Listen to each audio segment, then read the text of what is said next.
Hey everybody, it's Jason Blaha here, and once again it is time for part 2 of the Monday Q&A. So let's knock this out. First question. I'm weaker on weighted chin-ups than I used to be at a lower body weight, but am stronger on all my other lifts. Does it mean I gain fat, or do chin-ups get harder with higher body weights even when you gain pure muscle mass? Note that I'm still relatively lean when looking at a mirror. Alright, anytime you gain fat at all, and you probably gain some fat on your bulk, even intramuscular fat, even if your subcutaneous fat didn't go up dramatically, yeah, it's going to get harder. And in fact, the more weight you gain and the more that you weigh, the more difficult weighted body weight movements tend to be. It's perfectly normal. And it's particularly true when you've gained a leg muscle. If you've been squatting and deadlifting and other things that's put mass on your lower body into those muscles that don't help you at all with the chin up and they just add dead weight, yeah, it's going to make them a little harder. Which is why guys with big legs, when you see big guys who have big legs and they crank out 15 or 20 chin-ups, that is very impressive. That's probably more impressive than a skinny guy doing it because they're swinging around all that leg weight on top of it. So that's also a factor for you to consider there. You didn't gain purely muscle in the upper body and the muscles that are going to be direct movers or stabilizers in the chin-up. So that all that lower body mass that you gained is not helping you at all. All right, next question. If it were possible to naturally raise our testosterone levels to that of people on roids, would they still create the same negative side effects? Well, that's kind of like the question, you know, my father used to ask me when I would ask him absurd questions as a kid. He would ask me if a frog had wings, would he still bust his ass a-hopping?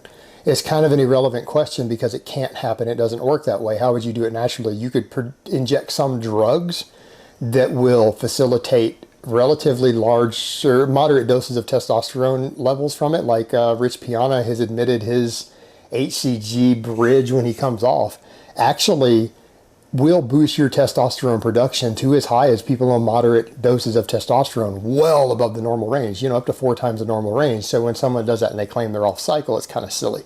They're still really on, but they're still using a drug to do that. But could you, if you were to somehow just be able to flip a switch in your brain and make your body start producing amounts similar to what athletes are injecting, would you suffer all the negative effects of it? Yes, you would suffer all of them, but the suppression of your natural production. That's the one negative you wouldn't replicate, but everything else, the water retention, the estrogen, the potential hair loss, the potential for gyno, potential effects on your cholesterol, every single bit of that would still be there. Yes, absolutely. Even if your body is producing it naturally, it won't make one bit of difference. But again, this doesn't work that way. It's not a possible scenario. All right, next question. Front squat. It's literally sitting between the delts on top of my collarbone. If this is the correct spot, this is painful the next day, even if I use a towel to buffer it. Yeah, what you need to do, you're probably getting strong enough now in your front squats that if you're doing that arm cross shit, you need to quit doing that. That is going to injure your shoulders over time, and you're going to be one of those guys who says, I used to lift weights till I hurt myself. Yeah, I used to be real strong at the gym. You're going to be another one of those jackasses. Quit doing the arm cross thing. If you're not flexible enough to do front squats and do them in a proper grip back here, then you need to use a harness. If you can't get a harness at your gym to do them in and you're not flexible enough to do that, then you need to drop front squats out and do something else. Go back to high bar squats or safety bar squats or something. You're going to hurt yourself. Quit doing it. Next question. Jason, how would you overcome an issue where the trap muscles are over dominant and are causing poor muscle recruitment and poor movement patterns, especially with shoulder dominant movements?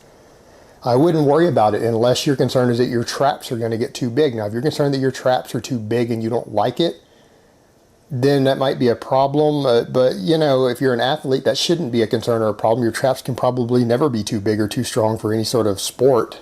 But even from a hypertrophy perspective and a muscle balance perspective, you shouldn't worry about that. If you have a muscle that is much larger than some of the other primary movers and stronger, that simply means that you can add more weight to the lift while using good form. And if you can do that, then you're going to end up getting more stimulation over time on those weaker muscles and you're going to bring them up. So say if your traps are dominating your side lateral movements and putting less load on your delts, then you might be able to maintain the stricter form that you're able to do with that with a little more weight, and it will balance out and you'll get that extra tension on the delts. So being strong is never a weakness. Even if you have a really strong muscle somewhere, it doesn't work that way.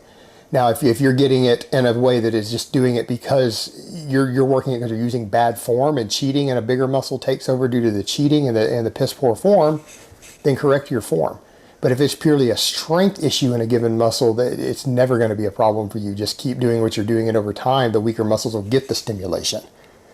All right, next question.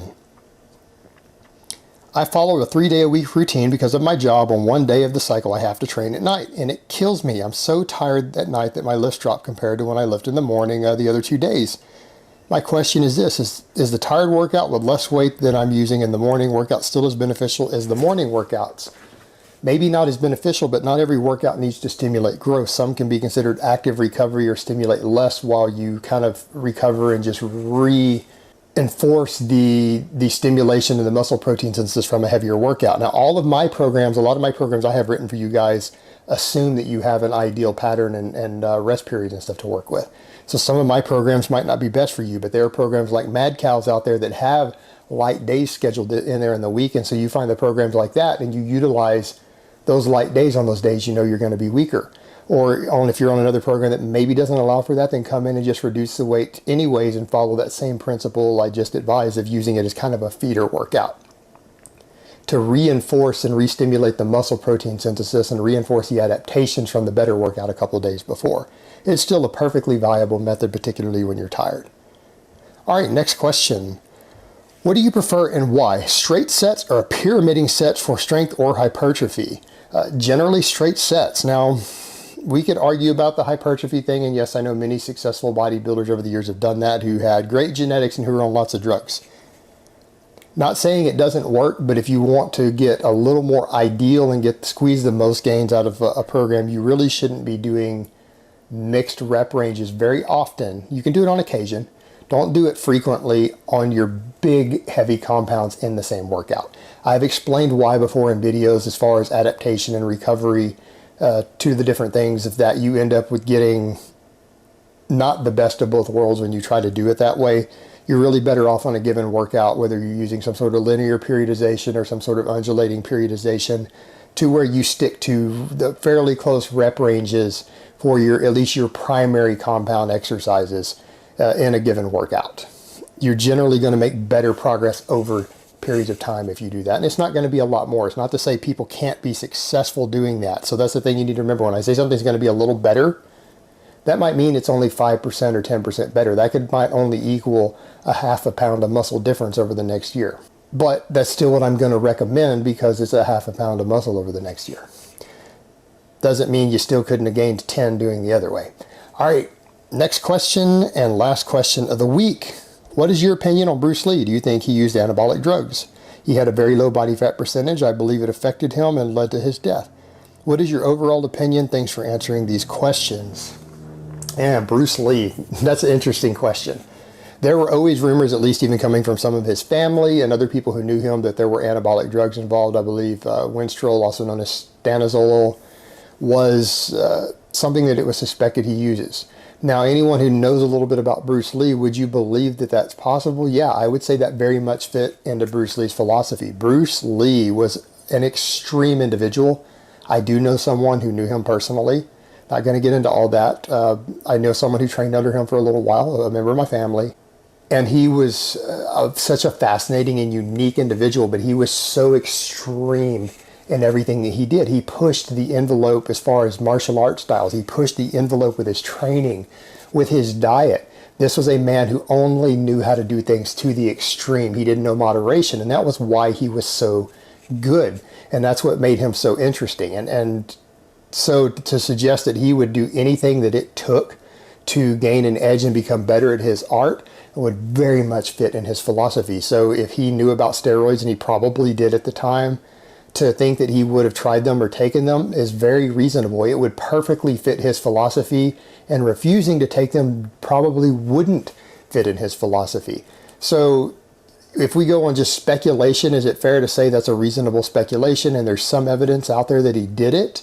Because at least through secondhand people claiming that they knew about it who knew him personally, then yeah, the rumors are out there. It would fit with his philosophy, so he probably did. However, because the man is dead, he didn't ever tell us directly. We're never really going to know for sure. All right, guys, but that's really all I have to say on that today. I hope it's been informative. and I will talk to you guys next time.